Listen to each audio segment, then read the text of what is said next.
Hello and welcome to the Writers Circle's Publishing Prose panel and pitch event. I'm Judith Lindberg, the founder director of the Writers Circle. And I'm Michelle Cameron, also um, not the founder, but one of the directors. Yes, and we're really excited to have everybody here. Some of you are very familiar to us, some of you are brand new, and we hope this is a great program and a very informative opportunity for all. I'm going to introduce our guest speakers. Marietta Zacher of Galt and Zacher Literary Agency. Marietta focuses on children's, middle grade, and young adult fiction.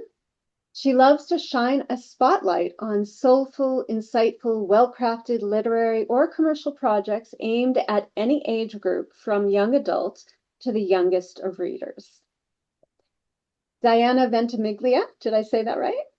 It's Ventimiglia, but it's close enough. It's I love. Okay, it's a mouthful, so it's Ventimiglia. Thank you for that. Executive editor at Balance, which is an imprint of Hachette Book Group. She focuses on nonfiction and memoir, and Diana works with authors who speak to the diversity of our lived experiences. She's drawn to strong voices in spirituality, identity and sexuality, relationships, psychology, mental health, female empowerment, and LGBTQ rights. Callie Dietrich, yes, did I say it? Okay. From Wendy Sherman Associates, focuses on literary fiction. She represents USA Today bestsellers, New York Times bestsellers, and GMA Buzz Picks. Callie is looking for contemporary literary and upmarket adult novels with a fresh hook and strong character-driven plots. She enjoys books that are both smart and entertaining with flawed characters, diverse voices, and sympathetic protagonists. So I want to welcome all three of our speakers. I'm going to start with, I'm hoping I will get what we do in this business part of our conversation out of the way. But I'm hoping that everybody on this call knows the difference between an agent and an editor. If you're not quite familiar on that distinction, the agents are the gatekeepers. They ferry your manuscript or proposal to an editor at a publishing house. Ideally, the editor falls in love with your manuscript, champions it to their publishing house, and makes an offer to publish your book. Editors also edit, no surprise. They work with you on your book from a big concept to line editing, even if you thought that the book you submitted was already perfect. So be aware of that. And in fact, these days, literary agents also edit your manuscripts and make sure that it's polished and ready for submission before they send it to the editor at the publishing house. So these three women know all aspects of the literary process, and they're here to give us some insights into the current state of the publishing world and what they're looking at. So I first want to just open up with the question of, did I say that right? Would you say I established the basics of what you all do? Yeah, pretty much, yeah. I know. Most of us think, oh, well, I've worked on this book for 5 years. Why should I have a word changed? And it's a lot more than that. So, well, Judith, I'll admit that I'm not a huge fan of the word gatekeeper, even though I know it makes sense. I hear you. I prefer more. I show the different paths that are available, which isn't really a great phrase, but it makes it feel like I can put a stop sign in front of people, and I don't love that part. But I understand. I completely understand why it's the word that makes the most sense. Yeah, no, I think that that's actually really true. Anyone else have a thought about that idea of your relationship and role in the ferrying process? Yeah, I'm gonna go and agree with Marietta because I definitely, when I heard gatekeeper, I was like, ooh, like that feels harsh. I'm sorry. Really, we're just trying to find somebody who's a right match for our literary tastes, and then again, match them with a great editor. So it is like we're matchmakers, is how I think of us. And just because your manuscript wasn't right for me doesn't mean it's something that can't be published or, adored. Yeah. I've passed on some books that went on to be very successful. So it is like really a relationship driven business. So Yeah, I just changed that in my notes for future reference. I love the idea of matchmaker, and it is true. You are finding someone who will love it and who will love it as much as you do, and then hopefully the audience loves it just as much as well. All That's right, Michelle, do you want to jump in? Yes. So one of the things I think that aspiring authors aren't sure about is when is their manuscript ready to submit either to an agent or an editor? And, in with that, what are some of the common mistakes that they may be making? Hmm. That's a great question. I will say this from a nonfiction perspective.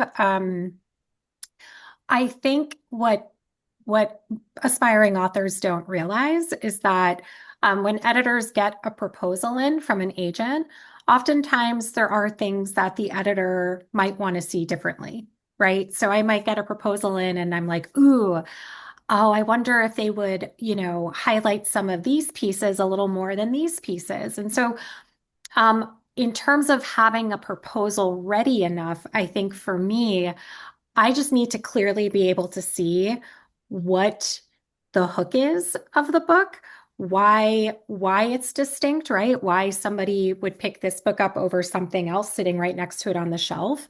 And I need to kind of clearly see who the audience is. And, marketing publicity is something that comes up, of course, and I'm sure we'll talk more about that at some point.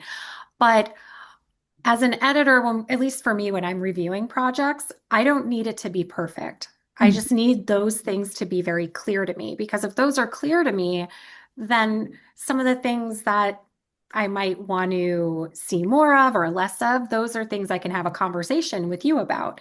And if you're open to those changes, then we can have another conversation. And so I think from a nonfiction perspective, it doesn't need to be perfect. Those pieces just need to be clear enough so I can see what the path is.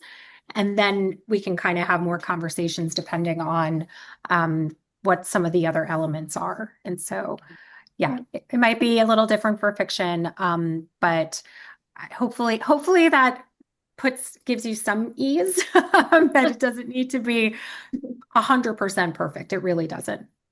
And Diana, is that the same? Because you also handle memoir. Is that the same for memoir? Same. It is the same for memoir. With memoir, it's again similar, right? I think with memoir, it's really easy to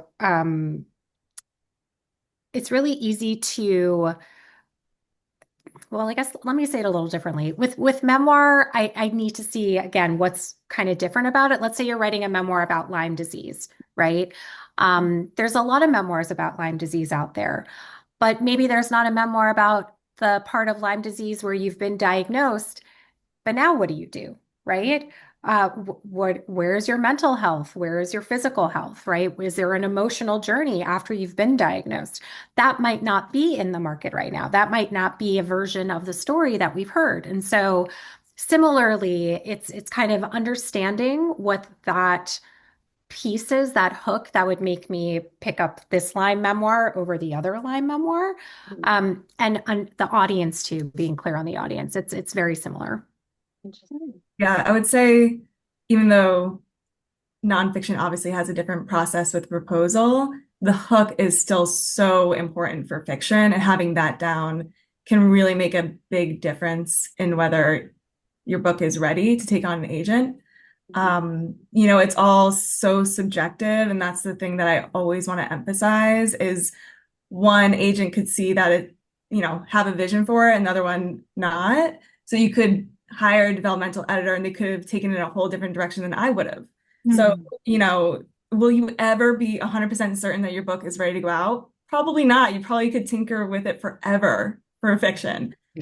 But again, like maybe have some beta readers, not just your family members who love you and want to say the nice things. But yeah, obviously, like I won't reject a book because it's got a few typos, but if it's littered with typos, I would say maybe this wasn't ready to go out. But having a sense of the marketplace and the kinds of books that the agent that you want to sign represents really shows that you're doing your research, that you're prepared.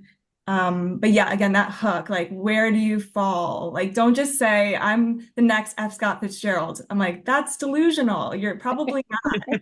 Yeah. So, like, I see all kinds of things you wouldn't believe. People say, oh, my book will sell 1 million copies guaranteed. And I'm like, that's probably not true, sadly. Amazing books don't get that level.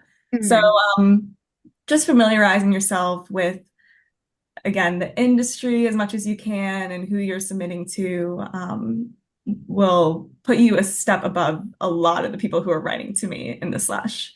And then once you actually sign with an agent, make sure that they have a similar editorial vision for what you're willing to do, because the editing does not stop once you've signed an agent, and it doesn't stop, obviously, once the book is sold. You're going to do a lot more editing. So just because you have an offer from an agent, if you disagree with what they're trying to get your book to shape into, you're probably not a fit.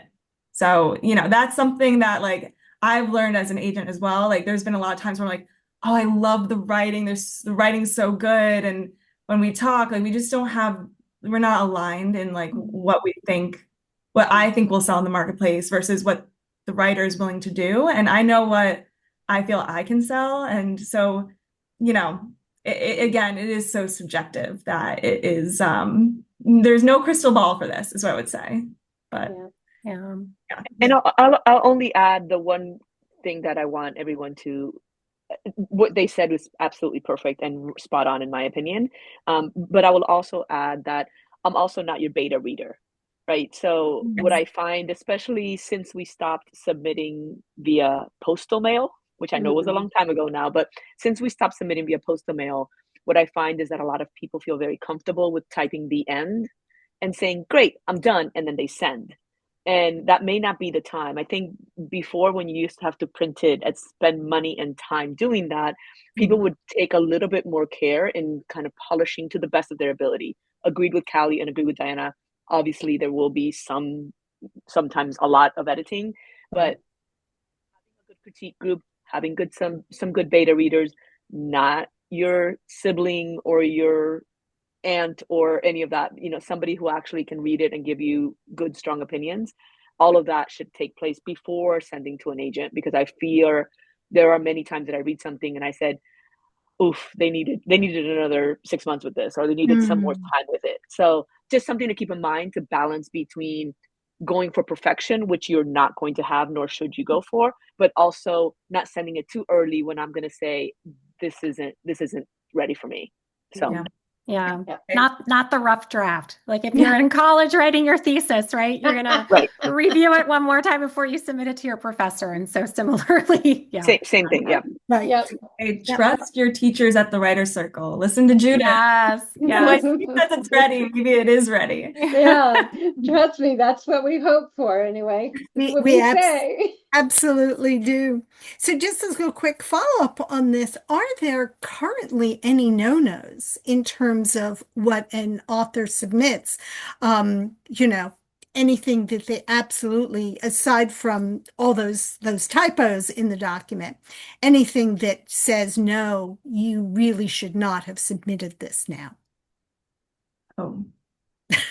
I think that what comes to mind for me is people who feel that, or not who feel, but who send things to me that I don't represent. I know that seems silly, because it's like, well, of course I would, but you would be surprised how many people submit something to me and I'm like, I don't even represent books like this. Yeah. And often they come with a letter that says, I know you don't represent this, but I thought maybe you would like this one.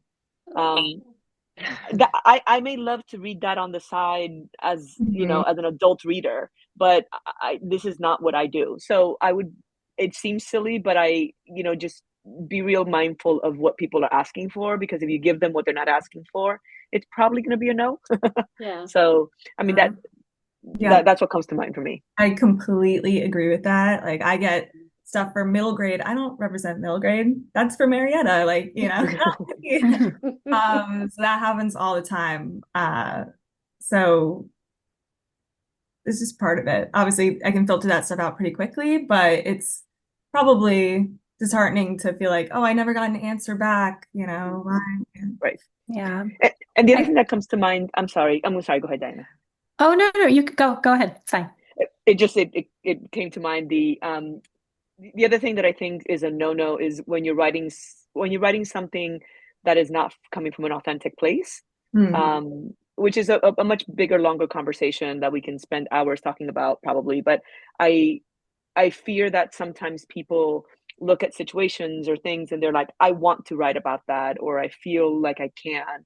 But if it's not something that's coming from a real lived experience, authentic place, then that might be not a overall no-no for everyone, but just a no-no for you. Be mindful of what you're writing to make sure that it's coming from some place where when we read it, we can feel the very lived experience that helped shape that manuscript. Yeah. And For me, I don't know if I want to call it like a no-no per se, but I do think it's important that when you are ready to pitch, that it's clear how you're going to connect with readers. And that doesn't mean that you need a gigantic social media following. It doesn't mean that you need a newsletter, right?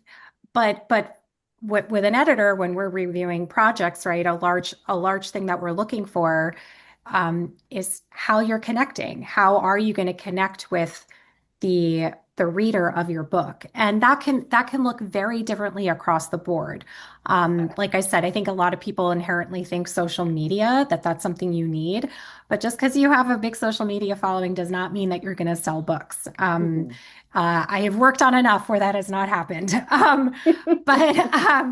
But what's most important is just that there is a path of connection, right? So maybe it's that you know people who are able to that maybe have a newsletter or teach at organizations, right? Maybe it's that you have connections to people who can also support your book and talk about it. Maybe you teach, right? Maybe you teach workshops, maybe you host events, maybe you speak at universities, right? Just being able to clearly name how you are connecting with people and how you plan to connect with people, I think is really important. And sometimes when that isn't there, it's hard for an editor to move forward and consider a project. And so I don't think that's like a no-no, but it's something to kind of keep top of mind, that is something that we'll eventually look at and have to talk about with our publishers and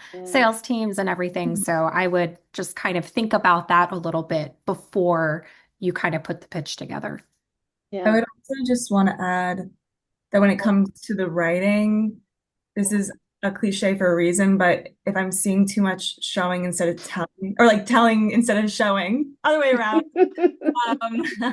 it shows me that there's like a lack of confidence here, that maybe they're not willing to kill some of these darlings, and that the manuscript might not be ready, that they're just spending too much time kind of like throat clearing, trying to like hand something over to the reader on a plate rather than trusting them to be able to figure out what's happening. So definitely you got to show.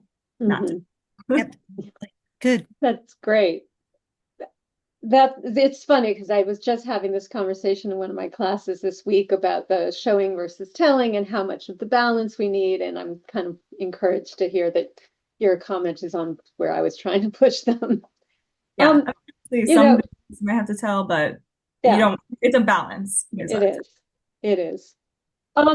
So my next question had been sort of how do debut authors usually break into the industry? And part of that is actually the comments that we've already been starting to discuss: author platform, social media, which I'm very glad to hear you don't have to have 1 million followers, because how many of us can get 1,000 followers? No, oh my gosh, it just no. You don't need it. You don't need it. That's so good. But also, the writer's age or their race or gender. And, there have been some interesting trends and shifts of that kind of stuff in the books that I'm attracted to as well, and what I see that comes across. So do you guys want to speak about that? How does a debut author get your attention? And is it about who they are, or is it about what they're writing? I think it's a bit of both. Yeah. It's definitely both. Yeah. Yeah, I think it's a bit of both, you know. I think just to your point, Judith, like there are sometimes topics that are I hate using the word trending, right? But there are topics that are in conversation a lot.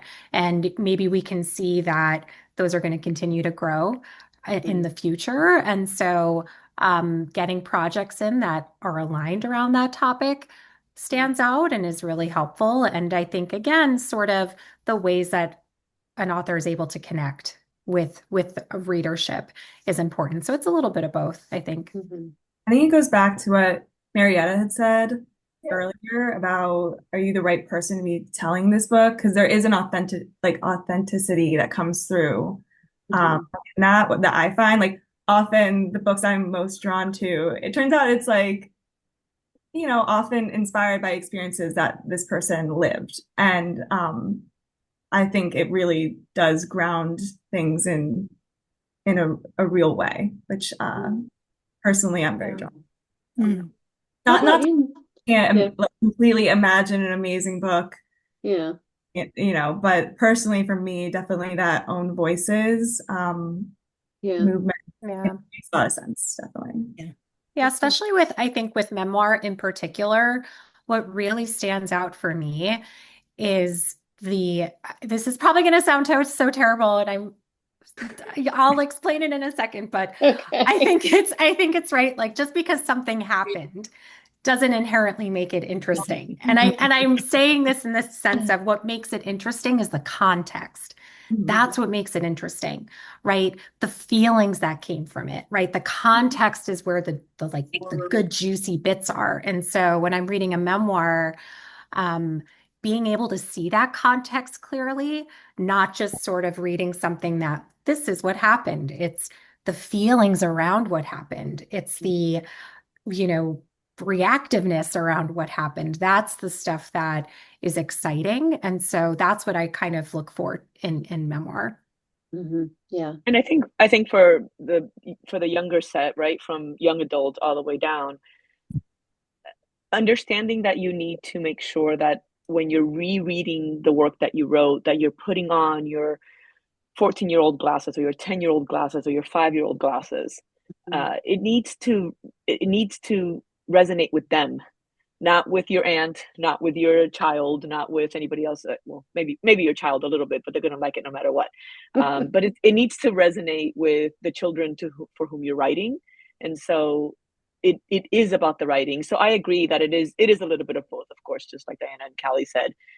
But at its core, it is about the writing, right? It doesn't matter. I have plenty of authors. I have authors who have never logged on to Instagram in their lives. And I think social media is a really good distraction, just like it is for anything else in life. It's a really good distraction, and keeping busy to get followers. Listen, there's nothing wrong with getting followers. If you want to do that as part of your day-to-day, that's great. But the idea that that's what's going to get your book A, noticed, B, published, and C, have it be successful is absolutely false. Again, there's nothing wrong with it. You can absolutely do it, but it is an absolute distraction to what's most important, which is the writing and the context and the authenticity and everything that Diana and Callie said. So if you're going to focus on it, if you've got limited time and you have to focus on something, definitely focus on the writing. Definitely. Yeah, for fiction, I'm not caring at all if there's a social media platform. For nonfiction, it is a different story. I mean, I also present some nonfiction, so that is something I'm definitely considering. Like if you're bringing an audience, if you have an understanding of who you'll be able to reach, just like Diana was saying, like that platform is important, and making sure you have the right expertise to be telling that story. Yeah. So I see an interesting comment from Ashley Reed in the comments. When you're talking about own voices, do you mean kind of the top level pitch, which is this book takes place in Brooklyn in 1974 and I lived there in 1974, or more abstract when you talk about a science fiction novel with a protagonist that walks across the United States, which is something I have personally done? I don't think it has to be something like the whole plot doesn't have to be just something that you've experienced. I think for me, it might have more to do with yeah, like if you are writing from a woman's point of view and you are a female writer around a similar age, it might come up through as more authentic than if I'm imagining somebody else from a different demographic, is what I'm saying. Like you don't Yeah. have to have experienced everything that the character has experienced, but it certainly does come through for me. Like I've often found when I'm reading a manuscript, I'm like, wow, like that really pulled me in. And then when I talk to the author, it's often something kind of similar that they went through. So it doesn't have to be like exactly something that you've been through at all. And like I do encourage people to use their imagination, definitely. So I hope Yeah. that answers the question. It's really case by case because you can throw all the rules out the door. The book is good because that's all that really matters at the end of the day. Like I might have a rule that says, "Oh, I won't pursue a book that blah blah blah," and then suddenly the right pitch comes through and the writing is working for me, and forget the rule. So like, Yeah. if writing about something, that's going to be what sustains your interest. And if you're interested in it, the reader's going to feel that interest come through and want to be interested in it as well. So, Yeah. So deep authenticity, even within the fictional context. I do Yeah. think authenticity Yeah. is Absolutely, absolutely. Yeah. And I think I don't love to use examples from people who are here because I know that that leaves out a whole lot of people. But I think Ashley, your example I think applies to everyone. Imagine if I were to write a book about walking across the United States, and I never have done that. You're probably going to read that and go, huh, because I'm going to, sure, I can use my imagination and I can certainly, maybe be a fantastic writer, but you will probably feel differently about some of the things that I talk about. And I think that applies to all sorts of things, whether it's your ethnicity, your race, your religion, whether it's an experience of something that happened. It also depends on whether or not you're talking about the journey for the character, as opposed to whether or not they went to a record store in Los Angeles. If they walked in and those are different things. So think really hard about what it means to have lived through something, and whether or not that's part of the not just the plot but the journey for the character. And if it's part of the journey, then you need to think about whether or not you're the right person to write it. So that's the way I would see it when you're giving that kind of example. I feel like this also kind of goes back to what Diana was saying. Like just because something happened doesn't mean it was interesting. So like some people reading a novel, I'll be like, this doesn't really make sense. It feels like the character wouldn't react that way. But they're like, but I know, but it kind of did happen like that. I'm like, but it's not working in the story here. So even if it happened that way, it just isn't working. And you have to be willing to kill those darlings. So Absolutely. Good. Yeah. All right. Michelle? I want to turn to a more industry-focused question.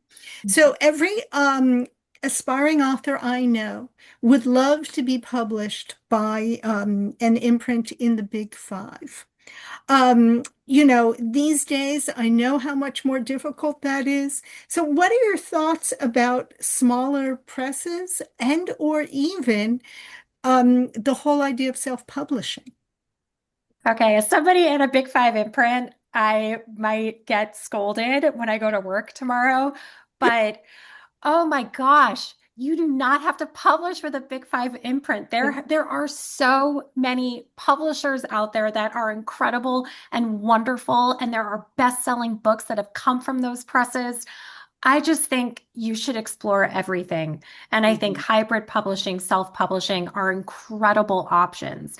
There's definitely more control, I think, when you hybrid or self-publish, and sometimes that's what's best for you and for the book you want to write. And so, again, right, as somebody at a Big Five, it's great. But gosh, there are so many incredible, incredible publishers out there. Don't limit yourself to just the Big Five. So many of these publishers are smaller. They can give more time and energy to your book, right? They can, spend more time with you, maybe editing or, throughout the other parts of the process. It's just, I just think you shouldn't limit yourself to the Big Five. There's so many great places out there. There really are. I know. And I love balance. I love where I am. I love Hachette. I've been doing this a really long time, but I think some people get hung up. They get hung up on the big five. They think that's the only place to go. And it's just not true. You could be so successful at so many other imprints and publishers. It is, don't limit yourself. Okay. And a lot of my clients started at small publishers, and it's not Yes. always a stepping stone, but it sometimes is, where Yeah. a small publisher will publish somebody and then they'll move over to a big publisher or continue publishing in both. So this isn't it's not a one or the other, or one is better than the other. And I will Yeah. even say that big publishers exist because small publishers are there. Yes. It True. is Yes. it is not, our world is better placed because they all exist, the big, the small, the medium. The only caution that I would say is that if somebody is asking you to pay them to publish your book, that is not a publisher. So Yes. you Yes. should never be paying somebody else. Now, if you're going to self-publish, of course, you're going to be paying your way through some of that, or all of it. But that's a very different monster altogether, which can also work for some people. I just counseled somebody to self-publishing because of what they wanted to publish, how much they didn't want anyone to edit it, which is fine. That was their goal, and the reach that they wanted to have. And it, like, why are you trying to publish this with, say, Hachette, when it doesn't even make sense? They're never going to publish it, not because it's not good, it just doesn't make sense for them, and it also doesn't make sense for you. So it just depends. But again, please beware of anyone who's asking you to pay them to publish your book. That is a great PSA. I would say for me, no two books have ever published the same way, even within the same imprint. Like, we've had vastly different experiences working with the same editor sometimes. So just because something worked at one place doesn't mean it'll automatically work again. So like, you really have to weigh all the factors. So big five can often offer a larger advance, pull more levers for you in terms of distribution. But a lot of these smaller publishers now are being distributed through like PRH or et cetera. So like, sometimes there can be disadvantages. Like, you're kind of in a bigger pond, and maybe you're not getting as much attention as you wanted, hand holding.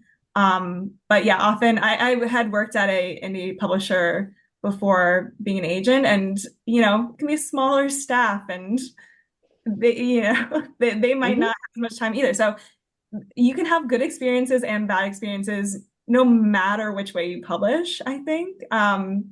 So yeah, ultimately that's why the decision comes down to the writer. Like, as an agent, it's my job to bring you as many options as I possibly can and let you choose what's best for you.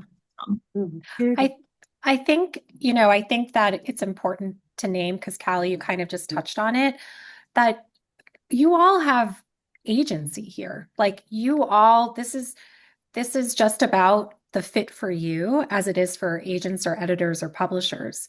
There are so many publishers out there for a reason, because where you and your project belong might be somewhere different than somebody else, and you are an active participant in that decision. You can say no if something doesn't feel aligned with you. You don't have to listen to me, right? You don't have to listen to different publishers. There's definitely a level of flexibility, I think, if you're working with publishers, but you also can you're part of this interview process, right? It's an equal exchange. And I think sometimes authors forget that, or think that because something is happening this way, or because there's a publisher, that I have to just, maybe compromise on my integrity, even though something's not feeling well. And that's not the case, right? You get to make these decisions. You can do your research, you can ask the questions and find the place that fits best for you. Just as much as we're doing that and asking about you and, your experience and why you want to write this book and who you're reaching. It's an equal exchange. And so I think that's just important to note as you're thinking about doing this research and thinking about where you might want to wind up. One thing I do want to caution about self-publishing is I do see a lot of people who will pitch me in the slush and mention, oh, I first self-published this book and it sold 200 copies. If you want somebody to then hopefully take it to a big five, they're looking at that track record. And so now you've got, before, if you were a debut author, you're a clean slate. So they can kind of just make up a P&L, profit and loss statement, which is how they decide how much to pay you for the advance based on like, I don't know where they pull out those numbers. But like once you have a track record, now they can say, oh, well, here we can use that into calculating things. So it is a business as well. And so that's the struggle, is combining art and commerce. So self-publishing is a great route for a lot of people. And there was this story recently of this book that was self-published and then just sold for like 7 figures to one of the big five. So I just saw a copy of it at Barnes & Noble. So like you can be very, very successful, obviously, but you're not having as much support as you would if you're doing a more traditional route. And authors already have to wear a lot of hats right now. So there are advantages, I think, but disadvantages too. So Good. All right. Judy? So I would love to know what your current trend, sense of what's selling right now, what you're particularly looking for right now as far as genre or topic or length. I noticed, when I first started writing historical fiction, over 100,000 words was not a problem. And now like, you're gotta be kidding me. So I think the attention span issues there.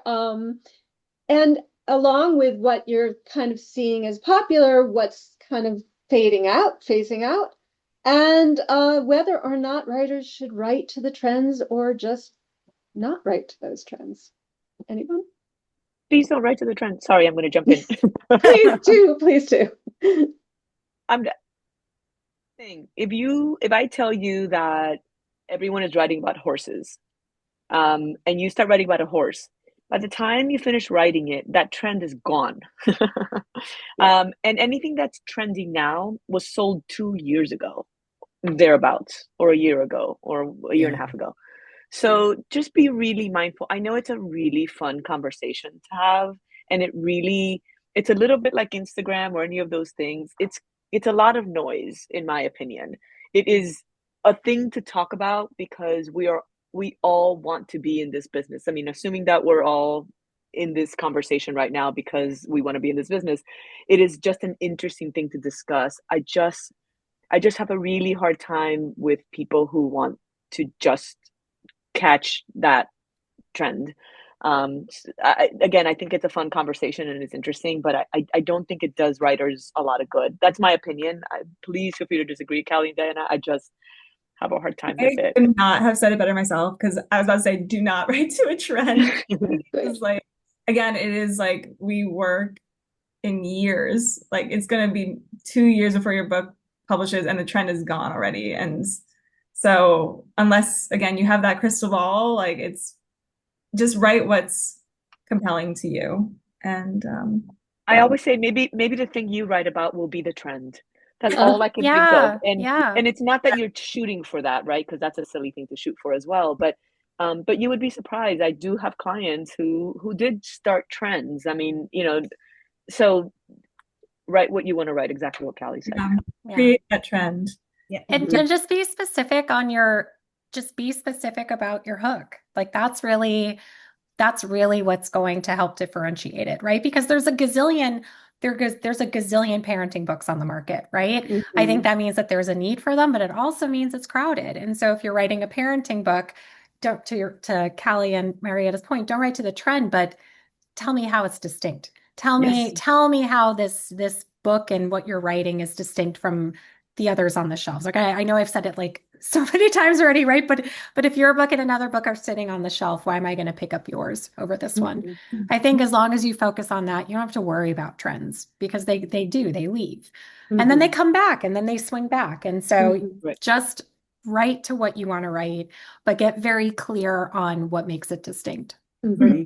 Good. Yeah.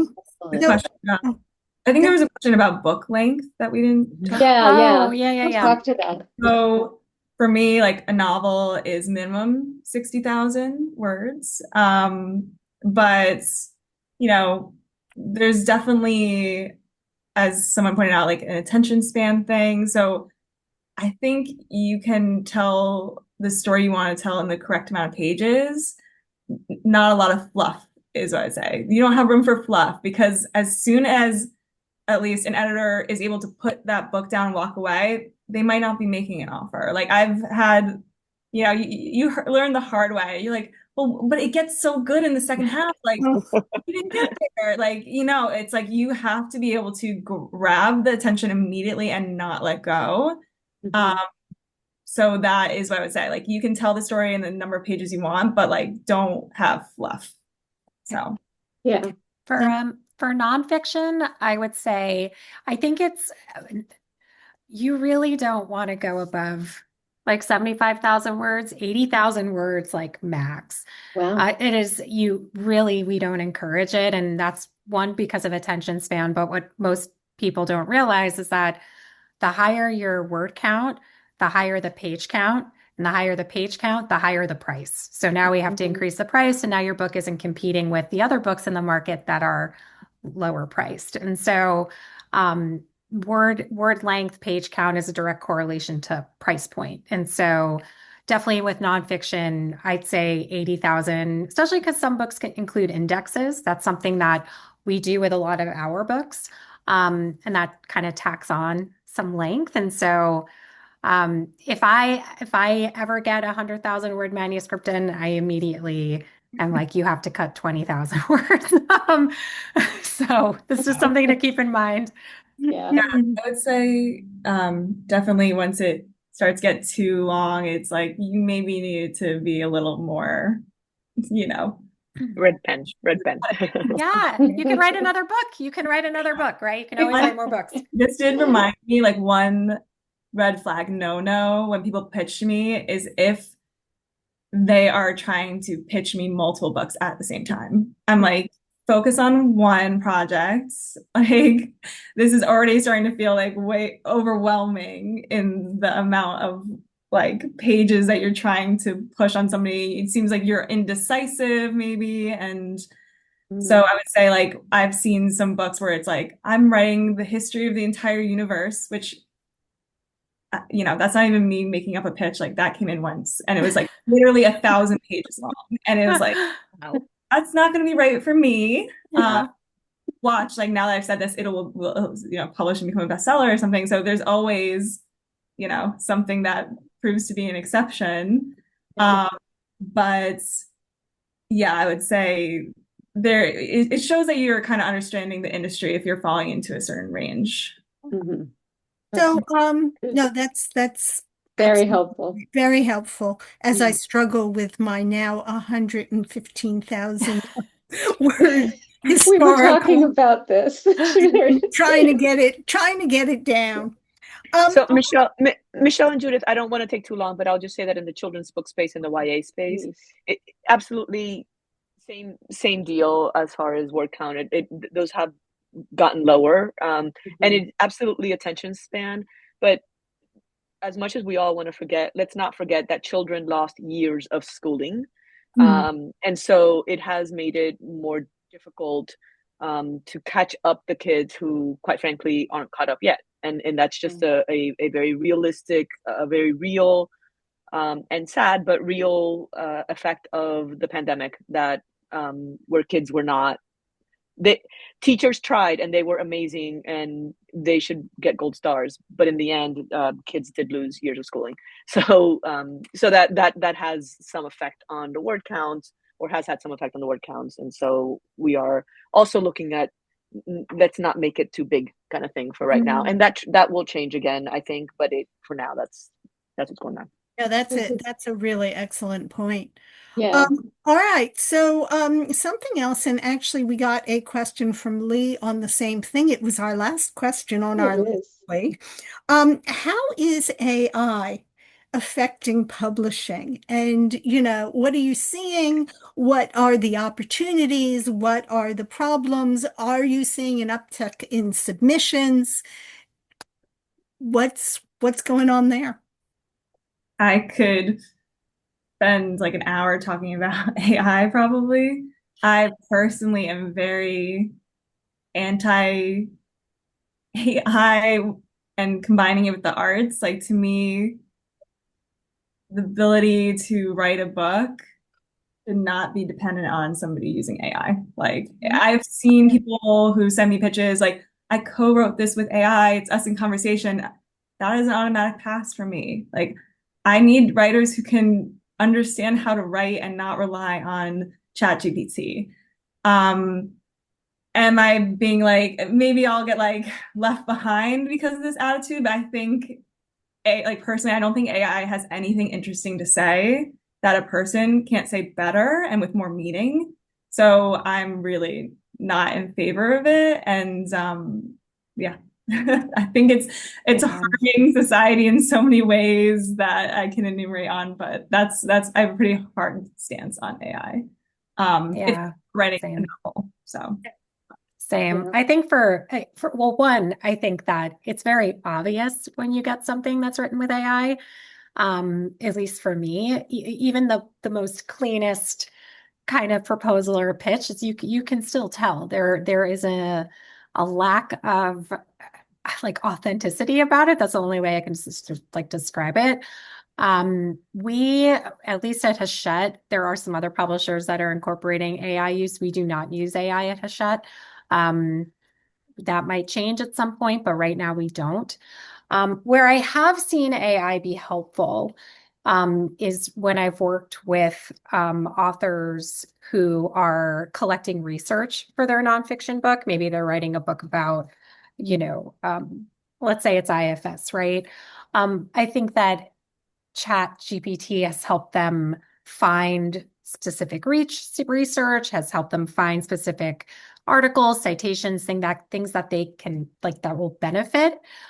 But that's kind of the extent of it, right? That's the most that I encourage my authors to do if they're going to use it at all. I think that could be helpful. But in terms of like using it to write sentence structure and content, I'm not a fan of it. And I think that I just think it's obvious. It's just like not very great. It's just not great, right? But Yeah. it can be helpful for those things where it's in particular, I think the research I've seen a benefit.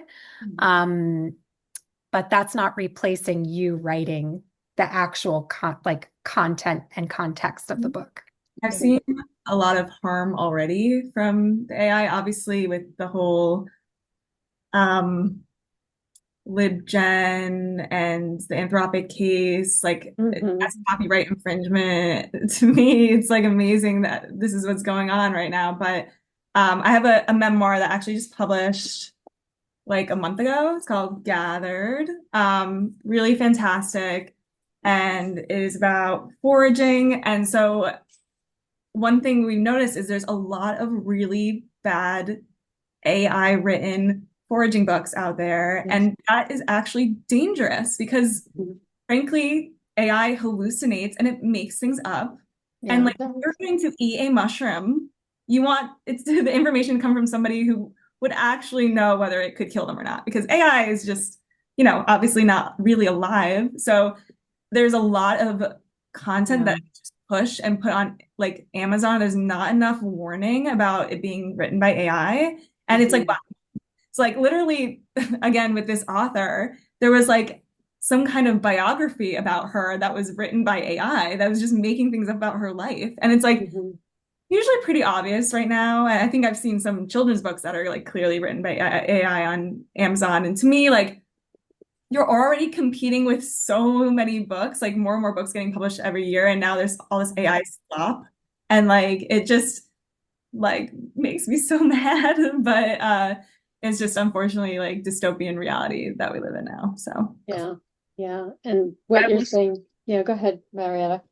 I was just going to comment that I look forward to the time when AI is not as new anymore and people use it for what it's going to be great for, which is advancing in in science research or yeah. some other thing that Yeah. that I know it'll be helpful for. Yeah. Mhm. I was a computer programmer once in my life, so I understand the need for technology to help us advance in our world. And and in some ways, help with all sorts of facets of our life. But just like performing arts and visual arts and any of the arts,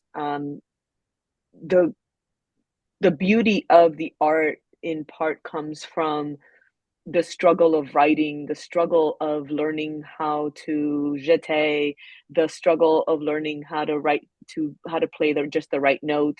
All of that is part of the beauty that comes out from, in the performing and the visual arts and in any kind of artistic endeavor. And so if you are interested in AI writing, then there are plenty of avenues, but creative writing is not it, in my opinion. Yeah. And so I look forward to the moment when it's no longer new and it just gets, it becomes part of what it should become part of, which is, to help people live better lives, but not necessarily to entertain or inform or do any of the things that books do for us. That has to come from soul, and AI has no soul. So yeah, I feel like it's a technology. It can be used for good or bad. I totally agree with Marietta, because I'm like, there's a lot of fascinating ways that AI can like detect things that the human eye can't see, and like a scan, and like I think medical breakthrough. So like all that, but like for the art, like a firm no. Yeah, And I agree. Totally agree. Totally. Yeah. Creativity is the most human thing we do. Can we not give it to a Yes. computer to try to take over? Exactly. And it doesn't do it well. Like I think we've No. all said it, like it's so obvious. It's Oh, just not good. It's Absolutely. yeah, not or accurate. absolutely. Like it's Yep. just not, It's yeah. So, So yes, Michelle, you want to take this? well, no, I was just going to say at this point, and this is a great note to end the panel part of this on. But everybody else, don't drop off, because we're going to do Yes, something while the pitching stuff pitching happens. So is don't go happening. away. Yeah, so basically, and there was actually, I saw a question about hybrid publishing, and we can address that, and we're going to address some of the things that that Judy and I have been through. So don't drop off. There's more to come. But we're going to take about a 5-minute break, and we'll set up the breakout rooms and get the pitching started. All Yep. right. And while you take your break, I am trying to keep an eye on what's happening in the chat. I've got the hybrid question. I see, David, you put in something about blended genres, so we can try to talk about that. But I think I have to just say, before we let you guys run off to the pitches, that this is extremely candid and informative and comforting, but also discouraging, because it's like, the hardest thing about the work that we all do is the amorphousness of it and the personal taste aspect. And sometimes we're just sending emails into the ether and we don't know who we're really talking to. So I'm really grateful for all of you joining us today and sharing your knowledge and seeing smiling people behind the email names. All right, so everyone else, don't go away. We're going to just get the pitches started, and we'll have an open conversation for the second half. All right. This is fun. Thank you. All right. Yeah.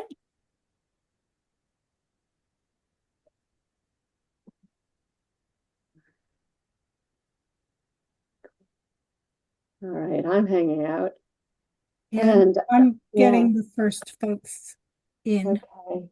Yeah, no, I think the other day I had to write a review of a book that I didn't have time to read, and I was like, let me try AI, because I've never done it before. And it wrote me, a fairly accurate factual summary of what the book was, but it missed all of the nuance and style and personality. And so I went back and skimmed. I'm like, let me do a quick comparison. I'm like, oh my goodness, no. So I tossed the whole AI thing and I took the time to read the book. And I'm glad I did. It was fascinating. It wasn't a book about the facts, even though it was a nonfiction book. It was a book about the personal experience around the facts, sort of what you were saying, Diana. Yeah, there was a really interesting article about AI, like developmental editors and AI, and could they like wipe them out? And the article was so interesting because they said, yeah, did it catch some grammatical errors? Did it catch maybe some common themes that popped up, but it totally missed all the nuance of what comes from an editor, a developmental editor, and understanding the market, understanding the topic, like all of the nuance was missed. And so it was a very encouraging email. I felt better about my position. But I've never used Chat GPT like at all. I haven't done anything, which again, maybe I should, but Yeah. I don't know. It creeps me out. I know. Well, there was a really good article in the Times about 2 months ago about a poetry professor who started using it just for emails and stuff. And then she's like, well, let's see if it helps me organize my new chapbook. And she's like, oh no, it's thinking for me. Stop. Yeah, it's crazy.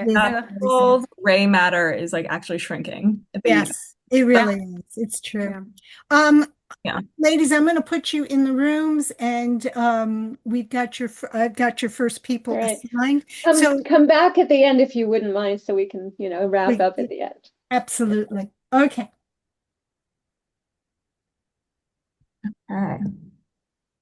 Now I am trusting Michelle, does this far more than I on the breakout room thing. Now, what I'm really worried about is being able to add to it. So let me see. Okay. Barbara, how are you? I haven't seen you in ages. Oh, great. Actually, I have it all finished. It's been finished since July. Congratulations. I We'll think see. that's fantastic. I was excited to see your name on the list. This breakup room thing, does Michelle put us in there? Yes. Oh, okay. Yeah. Great. And then you'll see someone else will join. That means leave. Okay, great. Without it all being rude. No, this is a great session, Judith. Oh, Good. good. We're happy. Yeah. Ashley, thanks for your great questions. I appreciate them. Thank you. I'm glad they were able to answer them. Yeah, no, I saw one. I was like, that sounds, like I should squeeze that one in. And I like your Aurora Borealis, which I did not get to see in the real world the other day when it was here. Yeah. Are you pretty far north? Well, it got down to New Jersey. It was in like the northern part of the United States. But I'm very close to the city, and I'm sure that was a factor in it all. That makes sense. A friend of mine was flying from New York and she saw the aurora, and I was like, how? So wow. That's so cool. Yeah. All right. So let's see. Looking at I'm having a look, Judy. What do you need, sweetie? Well, I now can't see the breakout rooms. There are 3 rooms. There are unassigned people. Oh, I see. Marietta has Wendy, Callie has Wendy D, and Diana has Jan. Right, but can you see the rooms themselves? Scroll down. Yeah. Oh, got it. Thank you. No, I'm glad you asked. All right, let's, if you're comfortable, I don't want to leave you with the technology problems. No, I'm going to see, I now need to see if I can add someone to the room. Okay. Hi, Pam. I'm glad you're here.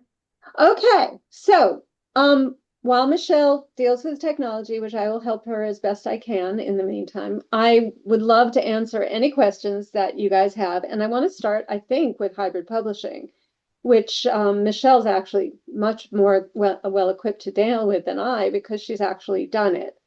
How many people that I can see have had experience with hybrid or know what it is or anything? No hands are raised.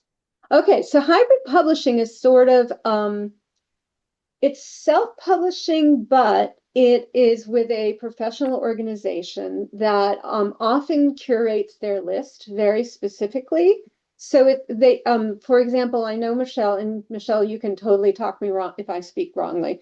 Okay. She has worked with She Writes Press. Yeah. And they don't accept every book that comes along. A normal self-publisher, you go to KDP, which is, I think, or CreateSpace, whatever, the Amazon.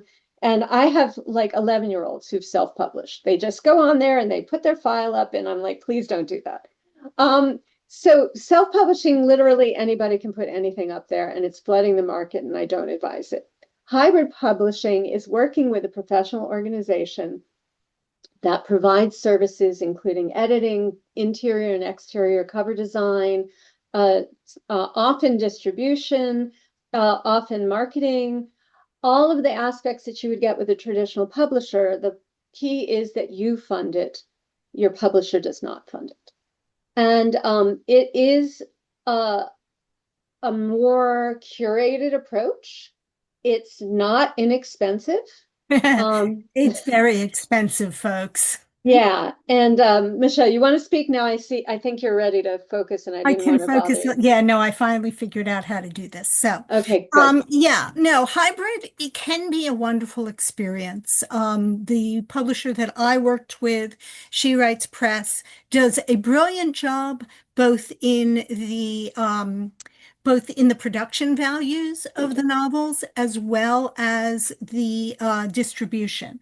At the moment, they are distributing through Simon and Schuster, which is great. The drawbacks to it are basically that it is expensive. You are paying for, you're investing, I like to say, in your own books, there's a long tradition of investing in your own books. I could talk about the Bronte sisters and, other authors that have done it. But it is, you really are investing quite a bit to begin with. Now, Okay. I will add to that even when you are published with a traditional publisher, increasingly you are relied upon to do most of, if not all of, the marketing. Right. So when you're talking about marketing, don't count on anybody doing that for you unless you're, famous already, and then they'll do everything for you. But the rest of us have to do our own marketing for the most part. And so when we're talking about hybrid press, we're talking about paying for printing, paying for Yes. shipping, paying for warehousing, paying for design, paying for all of those services that normally a traditional publisher would handle. But marketing is totally different. Right. I will say that warehousing, at least with my publisher, has gone away, which is nice. Oh, that's good. It is good. Mm. Anyway, In a session, we were advised against working with someone who's asked to pay to publish a book. Yeah, I know. I thought about that when she said that, Ashley. I am not 100% in favor of paying anyone. Myself, I make no aspersions about anyone else who chooses to do it that way, because it is extremely difficult to get anybody to publish your book for you. Yeah. If you are blessed to have that opportunity, whether it's with a big five where they actually pay you in advance, or with a tiny, tiny press who just does the interior design and distribution for you. I'm like, please, just do that much, please. But sometimes, not, sometimes you don't get that opportunity, which is because it's extremely difficult and competitive, no matter what level of press you're talking about. Sometimes you don't want that kind of someone else running your show. It's your book, it's your art, it's your expression, and you want the control. And I think that for people who have that need, it's perfectly logical. I had a student years ago who'd written a beautiful memoir, could not get a publisher, but he was also dying. And a lovely, lovely man. And he's like, I want this published before I die. And I'm like, go for it. Yes, please. That's a good reason, and that you don't have to wait till you die to make that choice, please. Okay. Other questions? Let's see. Does anyone want to I have things I can talk about, but I want to see if you guys want to ask questions. Anybody? And unmute and just talk, please, because it's easier that way. Yep, go ahead, Katie. Yeah, so upmarket versus literary. I've heard so many descriptions. One agent was like, Perennicy by Susanna Clark is upmarket. I'm like, that's the most literary book I've read this year. So I'd love to hear your take on it. Oh my goodness. This is a conversation we've had a lot. Michelle, please jump in if you are able to focus.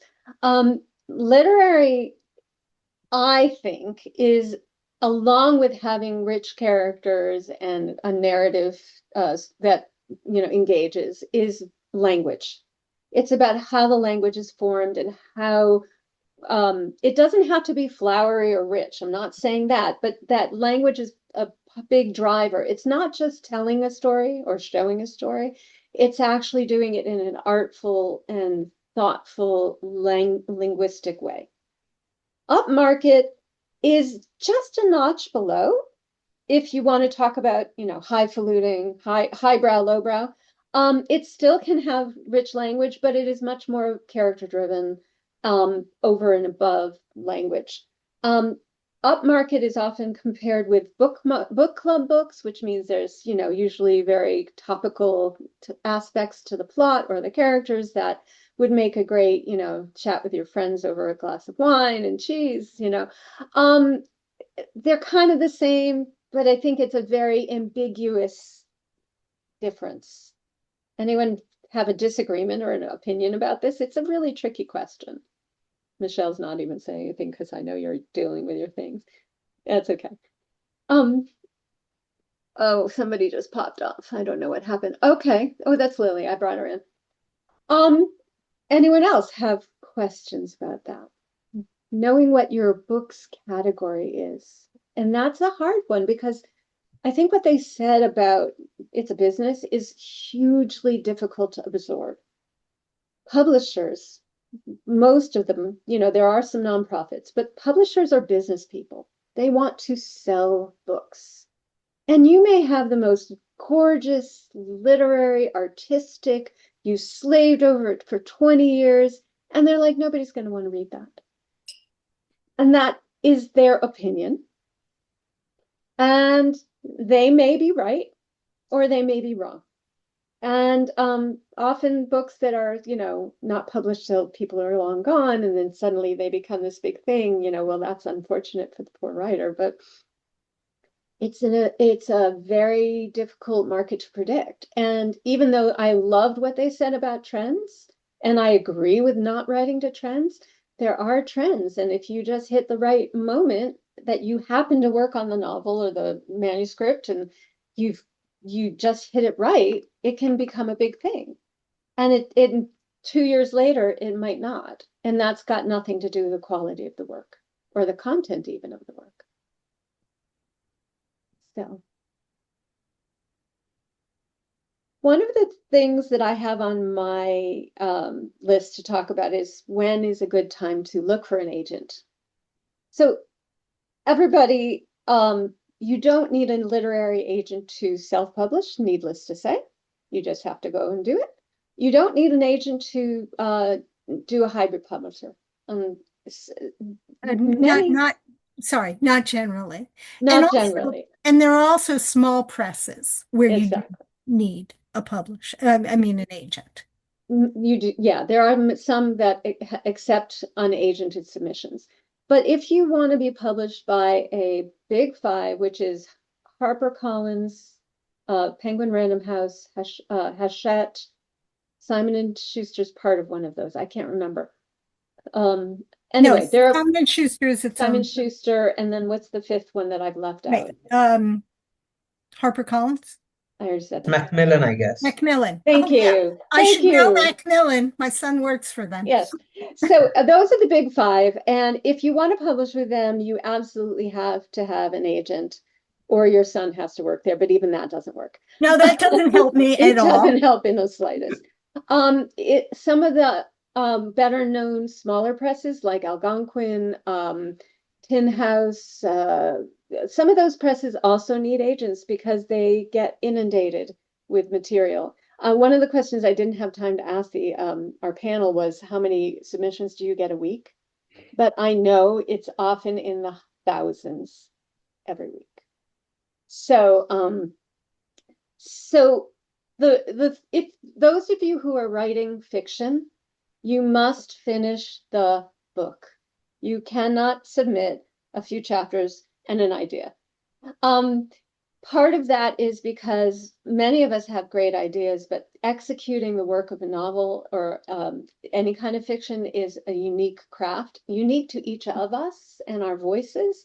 And I could write the same exact topic as you, and we'll write it completely differently. So they need to see that not only that you write well, but that you can complete the task of writing a multi-100-page book. Memoir. Some people have sold memoirs on proposal. And a proposal, when you first registered, there was a thing on the registration page that links to how to write a proposal and how to pitch a book. They're both from Jane Friedman's website. Jane Friedman is a goddess. If you want to know anything about publishing, that's the website to go to. But for a memoir or a nonfiction book, you can write sample chapters, an outline. You have to do a whole lot of other aspects. You have to talk about your platform. You have to talk about what you're willing to do for marketing, etc. But there's a whole process of writing an outline, a proposal. But many people are more successful with memoir when they've written the entire book also for the same reason. They, it's, as Diana said, it's not that it happened, it's the context and the emotions and the particulars of that experience for you that will sell the book. So you kind of want to know that you're ready. You do not want to pitch or submit when you've not done pretty much everything within your power, including getting good beta readers. And I agree with what they said about don't ask the people who love you, ask the people who know good writing from not such good writing. Because, your family will love you no matter what. And you really want to be very careful about who you pitch to. So how do you know that Callie is literary adult fiction? And Marietta is children's literature, including YA. You go to their websites. This is one of the good things for ChatGPT. I'm so sorry. I know I totally disagree with ChatGPT, but you can say, I need to find agents. Then you have to go and check the websites and make sure. Michelle?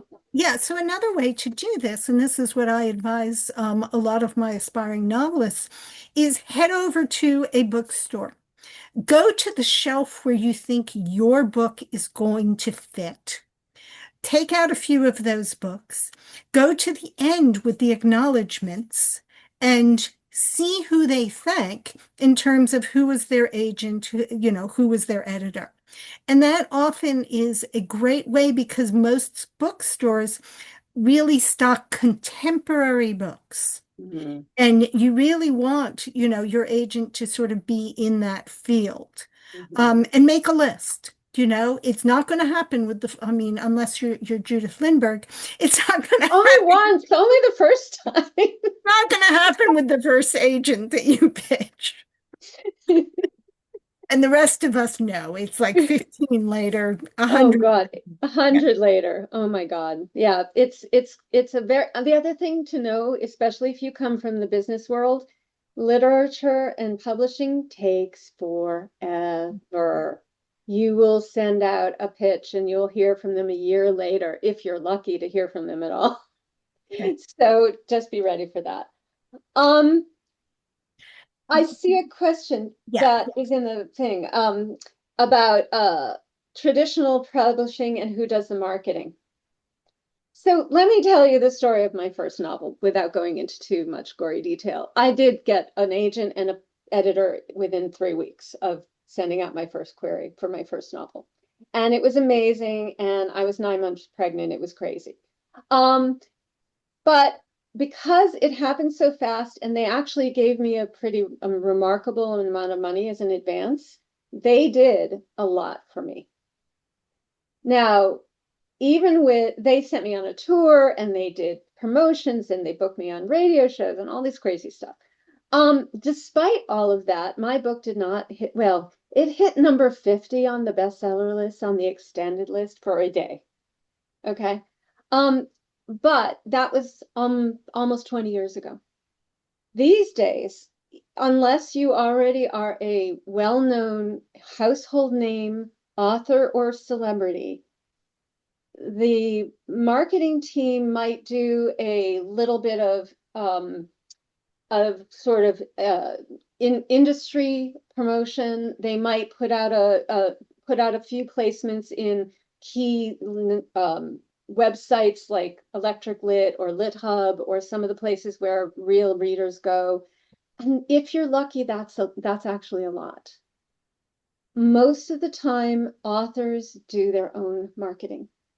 whether they hire a publicist, which is a very costly endeavor, or they put together their own, what do you call it, Michelle, a street team, Street where team. you ask all your friends and your author friends and your extended author friends and your alumni society and everybody, please, buy my book. But it can be extremely difficult. Last year, when my second novel finally came out, long story, I hired a publicist and I spent probably 6 months putting together a marketing plan that I then executed with my publicist as part of my team. Like, I told her stuff I would do and she did other stuff. I didn't just say, here's my money, go and market for me. I actually was very deeply engaged in day-to-day work. And I made a lot of noise and it didn't hit the bestseller list. Trust me. So be ready for that if you are even blessed with a traditional contract, that you should not just sit back and trust them that they're going to do it for you. All right. Let's see. I have other things on my list. How you find agents, the right agent for you. Michelle's absolutely right. Go to a bookstore. Look for the comps that are similar to what you're writing. And you may think, and I have often thought, that my book is unlike anything out there, but it's not. You've got to get something sort of thematically similar or stylistically similar or a similar readership or like it, and you want to stay within the last 3 to 5 years. If your book is like Anne of Green Gables, it will not help sell your book. Nobody cares if it's like a classic or like the favorite book that you grew up reading. They care if it's sold recently. So you kind of have to really be on top of what's coming out. And there are wonderful newsletters that you can subscribe to that will inundate your inbox with whatever's selling. Publishers Lunch sends out I think I get it every single day with the new deals, and you should go to Manuscript Wishlist, which is literally manuscriptwishlist.com, which lists agents and what they're looking for, the style of work, and what they've represented before. So if you know that they represented something that's sort of like what you're writing, check them out, find out what they're interested in. Publishers Weekly Publishers Lunch has a paid subscription, but you can get the free newsletter. Publishers Weekly is really a paid thing, and it's got huge amount of research and information, but you can get some of it for free. Go to the agents' websites. If you go and look up even like when Callie's with Wendy Sherman, so it's wsherman.com, and you can see the book covers of their authors' books, and you can read and see what they've published before. The same with Marietta, and even Diana, you can go to her Publishers Balance, which is on Hachette, and you can see the kinds of work she's been able to get out into the world. And can I jump in, since yes, please. Have 8:55? Yeah, I know. It's yeah. What is that? Don't even tell me. Don't even tell me. Another thing to do, especially when you go on to an agent or an editor's website, is they will all have instructions on how to submit. Follow the instructions to the letter. Yes. Do not say my third chapter is my best chapter, so I'm going to send them that. They want to see your first chapter. They may not want to see pages at all. They may simply want a query, or they may want a query and a synopsis. And I always say a synopsis is like the worst thing in the world to have to write. So you want to make sure, and the reason you want to make sure that you are following their instructions exactly is generally, if you want to send it to Callie, for example, Callie's not the first person who's going to read it. The person who's going to read it is a young intern or a young entry-level person. And the question Judy didn't get to ask as to how many submissions you get a week is really material here. Because what happens is they get flooded Certainly Monday mornings when everybody's had the weekend off and they can go ahead and submit, they get flooded. So these young people are given the mandate that I only want to see something that really, really, really you think I'm going to like. And so they're looking, they love writing, don't get me wrong. They're all in the industry because they love it, but they have to go through the slush pile, and they have to find reasons to refuse it. So if you do have 7 typos on that first page, you're in trouble. Or if you haven't followed instructions, they're probably not going to move it forward. So that's really important. Yeah. And it's not just typos, it's about that gripping opening. Yes. I mean, there's all kinds of very conflicting opinions about what makes a great opening. But that is a little bit of what Callie was talking about showing and not telling. We don't want a big summary in the beginning and then, it's true. I'm also seeing, Ashley, you've got lots of great questions. Advice not to read too much into rejections. Well, we all get rejections. Let me tell you, lots of them. And that you can expect to query 100 agents. Yes, you can absolutely expect that. But then also some people say, well, if you keep getting rejected, maybe you need to reassess your material. Oh, that's a hard one. That's a hard one because sometimes, very rarely, you get a response from an agent, which can take 3 to 6 months or a year, that they actually give you some substantive feedback. Most of the time they say, oh, you're such a wonderful writer and I loved your characters. It just doesn't feel right for me. And you're like, what does that mean? Nothing. That's not helpful. So if you're having that reaction, then you're having the correct reaction. But if you are getting substantive more than it's just not right for me, you might want to look at trying to dig into it and a little bit deeper, saying, sometimes you get an opportunity to revise and resubmit, and that's great because then they usually do say, well, if you change X and Y and Z, maybe I'll consider it. It's very hard to know. And if you aren't getting any feedback at all, Michelle, any thoughts on this topic? I mean, it's difficult. Ginny and I once had an editor from Algonquin come in, and she actually came to talk to our teenagers, and she was explaining how the book The Help had come into their agency, and they turned it down.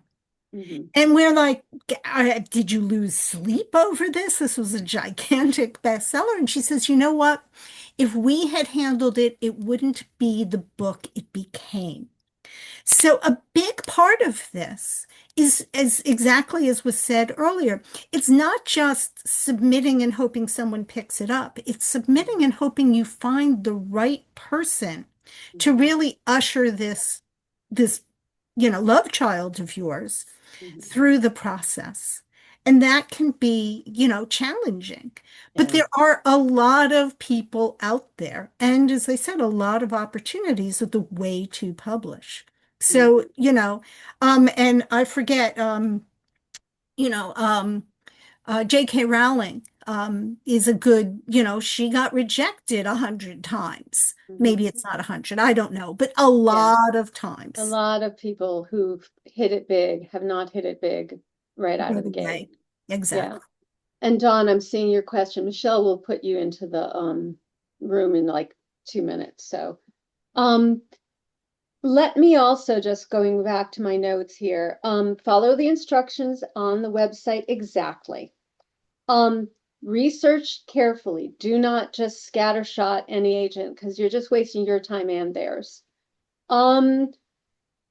If you have an opportunity to meet an agent, whether it's in person at a conference or this, you can say, I met you at the writer's circles, panel and pitch. Even if you aren't pitching, you can say it in a year or whenever. I'm thinking about Pam because I love your book.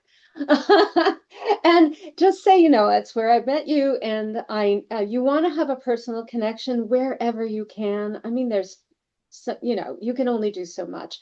if you don't have a personal connection, you haven't met them at a conference or something, you can say, I know you published this, you represented this book, and I really love this book, or that kind of thing. And it's hard because there's so many books coming out, and you have to read all these books that you may not have otherwise read. But if you really got your eye on somebody, or you happen to love a book and that you think it's right in line with what you're doing, use that as your opening line so that you're at least they know that you actually made the effort to pick them.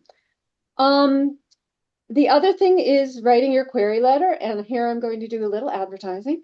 We have a short 3-week query writing workshop with Libby Cudmore, who's one of our wonderful instructors, starting December 4th, and then another 2-week session, just because scheduling, in January, at the end of January. So if you have a query that you need to polish, or you wanted to start from scratch, or you're like, what the heck is a query letter? Check those workshops out. They're very affordable because they're super short, and they're both online. And the other thing is making sure that your material is really well published. Just a show of hands for those of you whom I can see. How many people are writing fiction? Okay. And how many memoir or nonfiction? Okay. And how many for writing for kids? Okay. So hopefully you've already gotten your manuscript pretty well finished. And if you're just kind of like here to learn, even better, because this is a real process. And the more you hear this stuff and the more organizations and places you get information, the more prepared you'll be. But be sure that your work is fully polished. Right now we have a class called Revising Your Manuscript, which is for people who have a full manuscript and need support in revision. Revision is hard. You know, like I have one of my students that I'm hoping will take that class because she's finished a whole novel. I was so excited. In the last year, she started saying, I don't know how to write a novel. And the other day she's like, I finished. And I'm like, now you need to revise it. And she looked at me like she was going to kill me.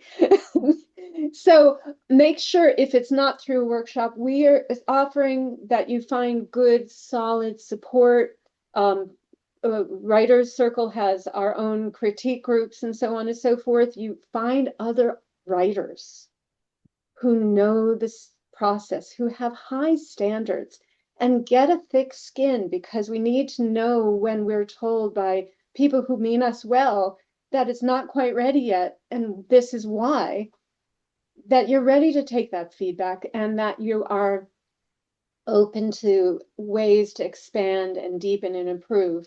And also don't just rely on one person's opinion, because sometimes even in my own classes, I'll have this conversation going about my opinion, and then someone will say something else. I'm like, that's a really good idea. I didn't even think of that. You need more than one opinion. Absolutely. And then you process those opinions and make your own decision. Like, so for me, when I revise, I'm like, I gather it all together, and I'm like, no, I'm not doing it this person's way. No, I'm not doing this person's way, but I see my own way that I think will address the question. So you want lots of powerful, smart, writerly support through the journey before you ever pitch to anybody. Michelle, how are you doing? I'm doing okay. On that point, Yes. on that point, you know, it is a very long process to get a book out into the world. And everything that Judy says is absolutely correct. And it is, you know, one of the reasons why we hold these classes and bring in some amazing instructors, all of whom are published individuals, because we feel it's really important that people who are teaching you understand the process. So that is absolutely really sort of a critical point in terms of our in terms of what we have to offer. Judy, did you talk about the winter classes? Because I'm sorry, I get distracted because I'm putting in and out. Well, I'm going to do the whole check out the winter session at the end, but please check out the winter session. And if you're not local, there's virtual classes. And if you are local, please come because it's way more fun in real life. Did you talk about simultaneous No, submission? not yet. You want to Okay. take that? Sure. So, I mean, there is a certain amount of submission etiquette that goes into this. And one thing is, don't do this one at a time. Um, That they used to tell you that They to did. wait until they responded. Did. Do not do Sometimes that. they never respond. No, And this is very that thick often. skin that Judy was talking about. And part of the issue, is if they don't respond, generally what would tend to happen is if someone's really interested, they will get back to you relatively quickly. So if you say, I'm wondering if, it's been 3 months, should I ask them if they're still, considering it? You can ask them. But generally what you want to do is you want to I got that. yeah, you want to move on to the next person, which is why I said make a list, work through a list of this. The etiquette does say if someone has requested a full manuscript, that's usually the point where you might want to just slow down with everybody else. But don't let that sit forever either. Yeah, And that's where, true. yeah, and that's where, if you've waited for, say, 3 weeks, it's perfectly acceptable for you to write in and say, is this still under consideration? Because it's really, these people are extremely busy people, and your stuff can sort of get buried in the bottom of the pile. Yeah, You want to nudge them. And one more point on this. This is a relationship that you are having with this agent or editor. And often we as authors are like, oh my God, I have no power in this equation. But you absolutely do, and you need to. All right, Judy. All right. Yes. So I'm putting a bunch of links in the chat for useful information. The first bunch is manuscript wish list, publisher's lunch, publisher's weekly, and duotrope. So you can do research on duotrope, which is like an aggregator for submissions that you can find agents and editors and small presses and all different kinds of things. There is a fee for that one. There's also one called Chill Subs, which a lot of my just out of college students are like, yeah, I can't pay for a duotrope, so I'm doing Chill Subs. So check out Chill Subs as well.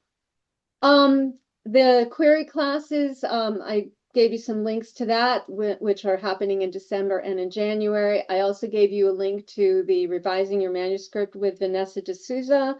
We've got 2 in real life classes there. So that's only for people in the New Jersey area, or our adult writers circles. I teach one on Monday nights that's totally virtual. So there are a few other virtual options there. And I'm just going to throw our winter session, which I'm going to repeat all this when everyone gets back, but sorry, guys. That's just for classes for working on your material. The other thing, let me see, I had other thoughts I wanted to say. So let's just say you send out to 10 agents. That's a nice number, 10. And one of them asks you for your first 3 chapters. That's great. The more you get, that's a partial, obviously, and then you get requests for a full, meaning they want the whole manuscript. Partial means they're interested. Don't stop submitting when you get a partial, because they'll be like, yeah, 3, and you'll wait 6 months and they won't even respond, or, oh, I forgot to let you know 6 months ago, I'm not interested in more. If you're lucky, they'll respond. If you get a full, I kind of disagree with Michelle on that.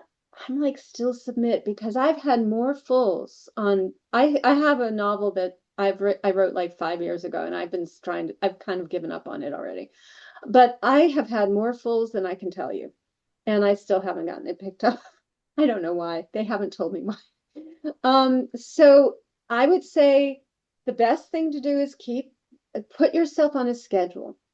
if you're submitting a manuscript you feel is really well polished, create a spreadsheet every Monday or every Wednesday so you don't hit the flood on Mondays. Send out 5. The next week, send out 5 more. And keep track of your dates that you submitted it.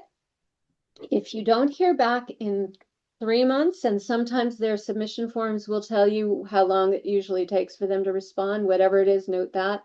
You can send I'm just following up on my submission. They may not respond. Don't be they're just inundated. I don't think they mean to be rude.